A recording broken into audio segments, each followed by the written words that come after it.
शपथ ग्रहण से पहले देवेंद्र फडणवीस ने सिद्धिविनायक मंदिर के किए दर्शन, लिया बप्पा का आशीर्वाद। आज शाम 5:30 बजे लेंगे महाराष्ट्र के सीएम पद की शपथ। महाराष्ट्र में शपथ ग्रहण आज। महाराष्ट्र में लगे पीएम मोदी, फडणवीस और एकनाथ शिंदे के पोस्टर में लिखा महाराष्ट्र में पीएम मोदी का स्वागत। देवेंद्र फडणवीस आज तीसरी बार महाराष्ट्र के मुख्यमंत्री पद की शपथ लेंगे। उनके साथ अजित पवार भी डिप्टी सीएम पद की लेंगे शपथ। मुंबई के आजाद मैदान में शपथ समारोह को लेकर कड़ी सुरक्षा व्यवस्था। मुंबई पुलिस ने 2500 से ज्यादा पुलिसकर्मी तैनात किए। आजाद मैदान क्षेत्र को नो फ्लाइंग जोन किया गया घोषित। ये बताया जा रहा है कि हाई राइज बिल्डिंग पर पुलिस की रहेगी तैनाती। ड्रोन के जरिए भी रखी जाएगी नजर। देवेंद्र फडणवीस के शपथ ग्रहण को लेकर बोले आरजेडी नेता मनोज कुमार। कहा सीएम तय करने में इतना लंबा समय लगना बहुत सारी कहानियां कहता है। के नतीजे कब आए थे? 23 को। आज तारीख कौन सी है? 5। इतनी लंबी अवधि बहुत सारी कहानियां कहती हैं। फडणवीस के शपथ ग्रहण को लेकर के उत्तराखंड के सीएम धामी का बयान। कहा प्रधानमंत्री के नेतृत्व में बनी महायुति सरकार। महाराष्ट्र में अब और तेजी से होगा विकास। महाराष्ट्र में आदरणीय प्रधानमंत्री श्री नरेंद्र मोदी जी के नेतृत्व में महायुति की सरकार बनी है। वो सरकार विकास को आगे बढ़ाएगी, महाराष्ट्र को आगे बढ़ाएगी।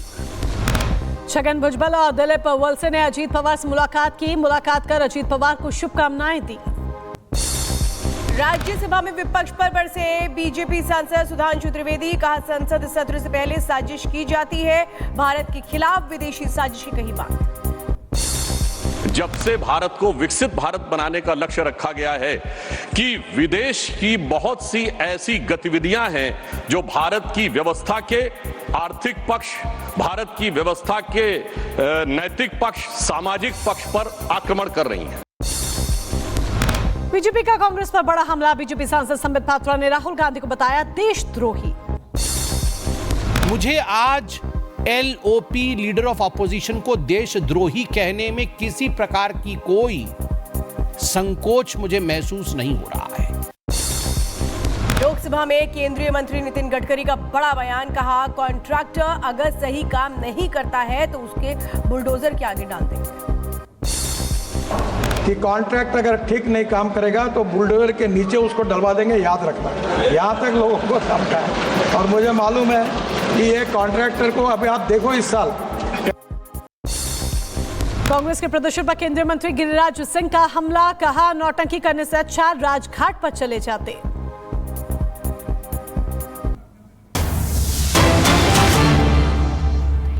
और इस वक्त आपको बता दें संभल हिंसा पर योगी आदित्यनाथ का बड़ा बयान सामने आया है।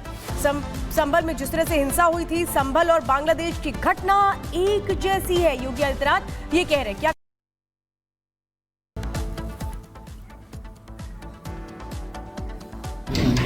दुश्मन बगल के देश में किस प्रकार का कृत्य कर रहे हैं, याद रखना। किसी को अगर गलतफहमी हो, 500 वर्ष पहले बाबर के एक सिपा सालार ने जो काम अयोध्या में किया था, जो काम संभल में किया था,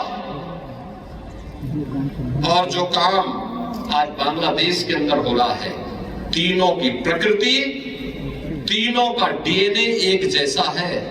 गलतफहमी में मत रहना।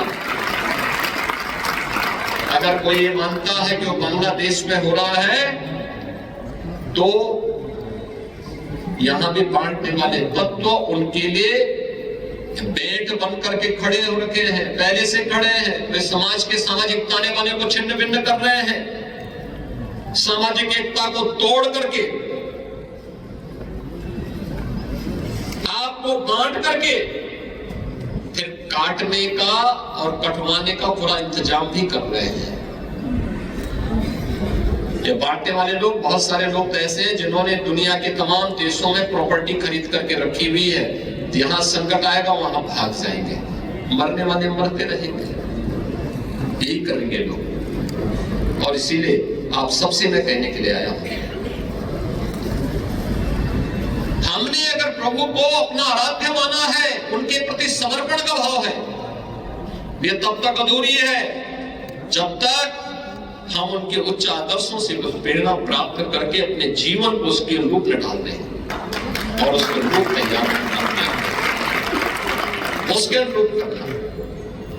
रामायण का तो एक दृश्य अत्यंत प्रेरणादायी है, अत्यंत प्रेरणादायी है।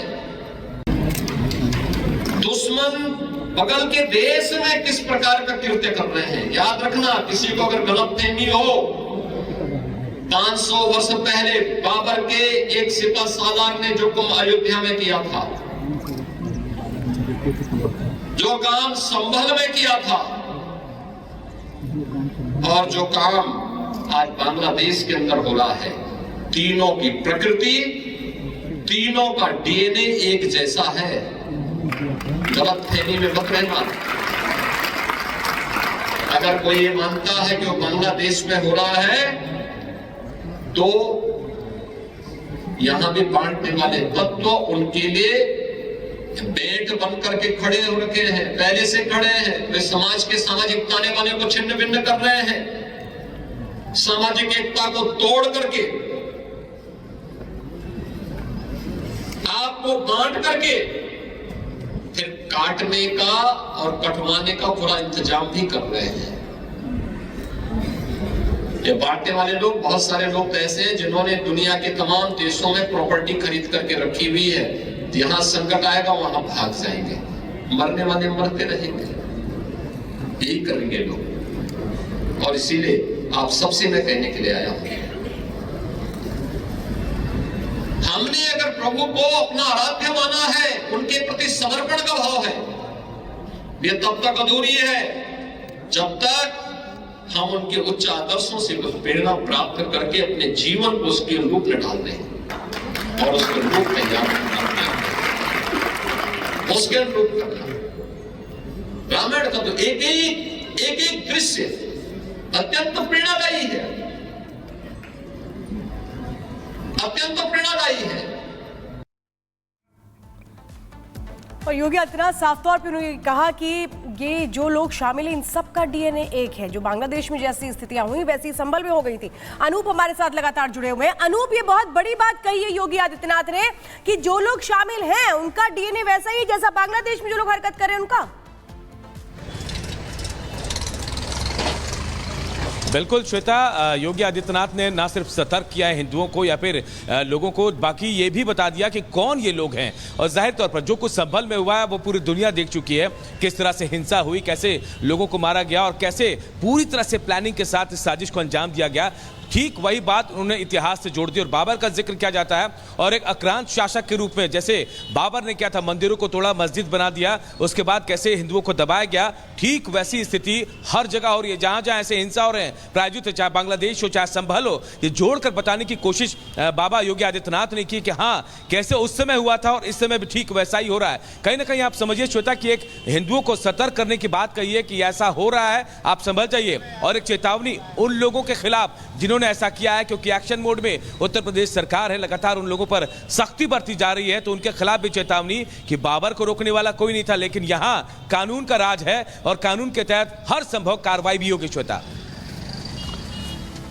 तो कानून के तहत सख्त से सख्त कार्रवाई होगी, ये सीधे तौर पर कह दिया है मुख्यमंत्री योगी आदित्यनाथ ने। और ये देखिए, तस्वीर भी 24 तारीख की हम आपको दिखा रहे हैं, जहां पर इस तस्वीर में वो तमाम चेहरे देख लीजिए, ये वो तमाम चेहरे हैं जिन्होंने संभल में हिंसा की, माहौल खराब किया और इन्हीं को सख्त इन्हीं से जुड़ा सख्त जो चेतावनी है वो मुख्यमंत्री योगी आदित्यनाथ ने दी है। दंगाइयों का डीएनए एक है, सीएम योगी आदित्यनाथ कहते हुए नजर आए। यहां तक कि उन्होंने बाबर का भी जिक्र किया और कहा कि बाबर ने किया वही संभल बांग्लादेश में हो रहा है। दोनों घटनाओं में शामिल लोगों का डीएनए एक है। बड़ी बातें मुख्यमंत्री योगी आदित्यनाथ ने कही हैं और अपने निर्देश जिस तरीके से उन्होंने पहले अधिकारियों को जारी किए, उससे उन्होंने अपना रवैया दिखा दिया कि वो दंगाइयों को लेकर कितने सख्त हैं। उन्होंने सीधे तौर पर यह दर्शा दिया कि उत्तर प्रदेश में वो किसी भी तरह का उपद्रव बर्दाश्त नहीं करेंगे। तो वही अब जिस तरीके से उन्होंने ये बयान दिया है, ये कहीं ना कहीं दर्शाता है सीएम की सजगता। इस बीच एक और बड़ी खबर आ रही है संभल हिंसा से जुड़ी, जहां पर 1 करोड़ की संपत्ति का नुकसान हुआ है। ये जानकारी निकलकर सामने आई है। दंगाइयों से ही इस नुकसान की वसूली की जाएगी। जारी किए जाएंगे पोस्टर। शुक्रवार की जुमे की नमाज के दौरान खास सतर्कता भी रहेगी। करोड़ों रुपए का नुकसान हिंसा के दौरान हुआ और जब अधिकारियों को निर्देश सीएम योगी आदित्यनाथ ने दिया था, तभी सीएम ने श्वेता ये साफ कर दिया था कि देखिए, जो नुकसान हुआ है उस नुकसान की भरपाई कोई और नहीं बल्कि एक दंगाई ही करता हुआ नजर आएगा। उपद्रवियों को आइडेंटिफाई भी कर लिया गया है, कुछ लोगों को गिरफ्तार भी कर लिया गया है। और वो लोग जो सोच रहे थे कि उपद्रव मचा देंगे, भाग जाएंगे, फरार हो जाएंगे, ऐसा नहीं है। संपत्ति जो नुकसान हुआ है उसकी वसूली भी उन्हीं से की जाएगी। अनूप भी हमारे साथ लगातार जुड़े हुए हैं। अनूप, ये बड़ी बात है कि ऐसा नहीं है कि आप जाएंगे, हंगामा कर देंगे, उपद्रव मचा देंगे, भाग जाएंगे, अब वसूली भी की जाएगी। ये कहूं कि ये एक्शन दर्शाता है कि योगी आदित्यनाथ इस मामले पर कितने सख्त हैं और अब आगे एक बड़ा संदेश है कि वसूली होगी और इसको कोई नहीं रोक सकता। अब बिल्कुल वसूली होगी श्वेता, और ये पूरी तरह से साफ है। जिस तरह से मुख्यमंत्री योगी आदित्यनाथ ने पोस्ट किया था एक्स पर, उसके बाद पुलिस भी एक्टिव है लगातार। हम आज खुद एसपी के पास से के बिश्नोई, उन्होंने कहा कि हम वसूली करेंगे। जिन लोगों ने तोड़ा है, जिनकी घरें तोड़ी गई हैं, गाड़ियां तोड़ी गई, वसूली उन्हीं लोगों से होगी जिन्होंने तोड़ा है। इसके अलावा उन्होंने पूरी बात बताई कि 34 लोगों को गिरफ्तार किया गया है, 83 लोगों की पहचान की गई है, 400 लोग सस्पेक्ट हैं और इन तमाम लोगों के पोस्टर भी जारी किए जाएंगे। कुछ कानूनी अड़चने हैं पोस्टर को लेकर, जिन्हें दूर करके पोस्टर भी जारी किया जाएगा और सघन तलाशी अभियान शुरू होगा। जो लोग भी थे इस मामले में उनको छोड़ा नहीं जाएगा। ये पूरी तरह से पुलिस साफ तौर पर कह रही है कि जो एक्शन लेना है वो लिया जाएगा और खुद हम उन घरों पर